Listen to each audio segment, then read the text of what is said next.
é sobre a questão do volume de treinamento, cara. Porque, assim, tem muita dúvida sobre isso, que falam, ah, não, porque fazer muitas séries não serve para nada, você vai ficar perdendo tempo à toa, você pode fazer um volume baixo ali, ter o mesmo resultado que fazer um alto volume. Hoje, na literatura, vamos começar do indivíduo iniciante para o indivíduo intermediário e para o indivíduo avançado. O que a gente tem hoje sobre volume? E lembrando que volume são várias coisas, mas vamos pegar como em relação à quantidade de séries por semana em relação ao treino de musculação. O que a gente tem hoje aí de evidência para hipertrofia? Já começar assim, Robert. Então, vamos lá. Hoje a gente tem uma base bastante sólida, né, para fundamentar as recomendações e o que a gente faz na academia em relação a volume.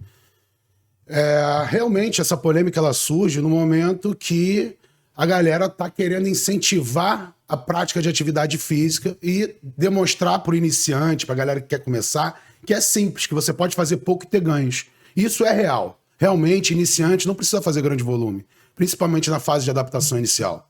Então, assim, o cara, qual seria esse número aí? Então, a gente tem hoje que 1 a 5 séries por iniciante na fase de adaptação inicial, né, que seria cada adaptação neural, que ele tem ganho em força fazendo baixo volume, a gente deve priorizar o baixo volume. Isso então, por semana? Isso por semana, Por semana. Então, a gente está falando aí uma série de supino na semana, até 5 séries de supino na semana, pensando aí no cara que está iniciando, né? E você vai escolher exercícios para os principais grupamentos, de preferência exercícios que sejam, né, os básicos multiarticulares, para trabalhar um pouco de coordenação motora, para trabalhar ali diferentes músculos simultaneamente, né? Mas você não precisa de mais do que 6 a 8 exercícios gerais 2 a 3 vezes por semana, né, para o iniciante.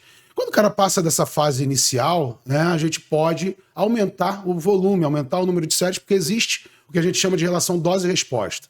Né? Quanto maior o volume, parece que a gente vai ter maiores ganhos. Né? Mas isso vai depender do nível de treinamento. Então o erro é a galera pecar pelo excesso logo no início. O cara entra na academia, o que o cara já faz na academia quando ele entra? Ele faz 3 séries, né? Ele faz supino reto, inclinado e voador. Pensa num treino de peito e tríceps. Supino reto, inclinado, voador, rosca tríceps e um francês. É uma série que a galera passa para o iniciante. E, na verdade, isso é um volume já para intermediário, para avançado, né? Aí a galera quis, né, defender o treino, o tempo eficiente, o time efficient. Realmente, o treino time efficient, ele favorece a adesão do aluno iniciante, que não gosta de treinar, né? Cara que está fazendo aquilo por obrigação. Se você mostra que o mínimo faz efeito, é muito mais fácil favorecer a adesão desse aluno novo ao protocolo de treinamento. Conforme o tempo passa, é necessário aumentar o volume. E é isso que a ciência mostra e que alguns pseudo-pesquisadores querem condenar, né? Com base até em estudos que foram retratados recentemente. Né? Então, os estudos, de forma geral, eles mostram uma relação de dose-resposta, né? Com os ganhos de força e de hipertrofia. Se a gente for falar de força, existe meio que um teto, né? Mais do que 20 séries semanais, até para um cara extremamente avançado, já é um excesso. Para a hipertrofia, a gente não encontrou esse teto. A gente acha que o volume depende do músculo que vai ser trabalhado, né? Obviamente, se você quer desenvolver mais determinado músculo, você tem que fazer um maior volume para esse determinado músculo. Agora, também depende das características do músculo. Se o músculo é muito utilizado no dia a dia ou não, né? A gente sabe hoje que, por exemplo, para quadríceps, existe uma relação de dose-resposta para até 45 séries semanais. Caraca, bebê. Pô, mas, isso? Nossa, 45. Mas daí o cara treinar 3 vezes coxa por semana, fazendo agachamento 5 séries, leg 5 séries, extensora 5 séries. Vai fazer 15 séries por treino de quadríceps, 3 vezes por semana, 45 séries. Não é nada tão bizarro assim. Uma mulher faz muito mais, né? Vamos pegar Você assim. que trabalha com atleta sabe que a galera na prática ultrapassa esse volume. Existe um teto, existe um limite no qual a galera teria perda de massa, teria maior incidência de lesões. Obviamente deve existir, senão existiriam pessoas fazendo 500 séries, né? Volume a gente aumenta para sempre? Não, esses aumentos são cíclicos, né? Senão teriam pessoas com 10 anos de treino fazendo 500 séries. Então as pessoas têm que pensar nessa questão. Obviamente, volume alto para quem comporta volume alto, para quem tem um histórico de treinamento para treinar com alto volume, né? Então um lastro de treinamento. Tem até um estudo que mostra que os aumentos eles devem se basear no volume prévio. Então, o recomendado para o treinado são, vamos dizer, 20 e poucas séries para quadríceps. Mas peraí, esse treinado que eu vou prescrever, ele fazia próximo disso? Para eu fazer uma progressão lógica em cima disso? Ou ele fazia 10 séries e eu vou passar para 25?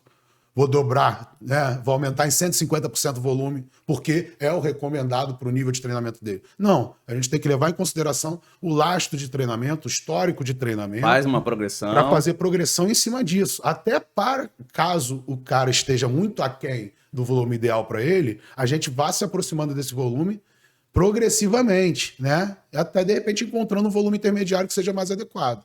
Então, assim, volume é dependente do músculo trabalhado, é dependente da prioridade, é dependente do histórico de treinamento, né? E é individualizado. Princípio do treinamento, né? Princípio primordial do treinamento, individualidade biológica. Então, a gente tem que direcionar de acordo com o aluno. Chegou na academia, o cara nunca treinou, bota o cara para treinar o movimento, aprender a técnica sem carga, com baixo volume, porque ele já vai ter essa adaptação neural, já vai ver que é fácil de incorporar aquilo no dia a dia dele, para depois a gente ir progredindo de acordo com a necessidade. O Pietro fez até aquela piramidezinha. Exatamente. Detalhes músicos, achei fantástico aquilo ali, né, cara? Ele baseou em algo que eu falo no livro, né, dessa priorização da técnica no início, para depois adicionar carga, para depois ir progredindo no número de exercícios, né? Variação de exercícios e etc. Para só depois você pensar em métodos. Os métodos, o nome já diz, né? Métodos avançados. São para alunos avançados. São raros os métodos que a gente pode aplicar num contexto de um iniciante, de alguém que está começando. Né? Ô, Bel, e como é que a gente fala hoje para o cara assim, olha, você hoje é um indivíduo avançado, é pelo tempo de treinamento, é pela carga que ele levanta. Como é que a gente identifica um cara como avançado? Iniciante é o cara que nunca fez porra nenhuma, beleza? Excelente. E aí o intermediário... Mesmo assim, o iniciante, a gente, olha só, agora eu vou bugar a cabeça da galera. Ih, caraca, assim, vamos lá. Assim que é bom. Chegou o cara que é surfista profissional e não faz musculação, ele é iniciante. Chegou o cara que é corredor profissional e não faz musculação, ele é iniciante. O cara que é sedentário ficou metade da vida no sofá também é iniciante. Né? Então a gente não pode partir do princípio que iniciante é tudo a mesma coisa. Entendeu? A gente pode pegar um iniciante que é atleta de outra modalidade, um iniciante que está parado há mais de 6 meses, mas foi bodybuilder, um cara que está voltando, que está parado há mais de 6 meses, mas foi bodybuilder, é classificado como iniciante, de acordo com o colégio americano. Isso o cara, o cara ficar 20 anos sem treinando e ficar 6 meses parado, ele já é considerado iniciante. É incoerente, não é? Existe a memória muscular, mionúcleos, as adaptações que permanecem, a técnica que permanece. Então não dá para a gente classificar, botar todo mundo no mesmo saco. Então, o colégio americano, assim como a NSCA já rebuscou um pouco mais isso, né? Mas praticamente todas as entidades classificam o nível de treinamento exclusivamente com base no tempo de treino, né? Alguns estudos vinham fazendo meio que uma confirmação desse nível de treinamento pela força relativa. Ou seja, a carga que você levanta no supino, no levantamento terra ou no agachamento versus o seu peso corporal. E aí tem os pontos de corte. Se o cara bota 120%, ou seja, eu com 100 quilos boto 120 quilos num supino, eu posso ser considerado avançado. Se eu boto 150 no agachamento, eu posso ser considerado avançado. Se eu boto 180 no levantamento terra, eu posso ser considerado avançado. E essas razões, elas têm relação, essa força relativa já vem descrita na literatura há bastante tempo. Então nós temos pontos de corte para isso. Você acabou de assistir um corte do podcast A Vida é um Caos. E para você assistir o episódio completo é muito simples, é só você pegar o link que está aqui na descrição deste vídeo. E se você tem um canal de corte e quer usar o conteúdo do podcast A Vida é um Caos, fique à vontade. A única coisa que eu peço é que você coloque o link do episódio completo na descrição.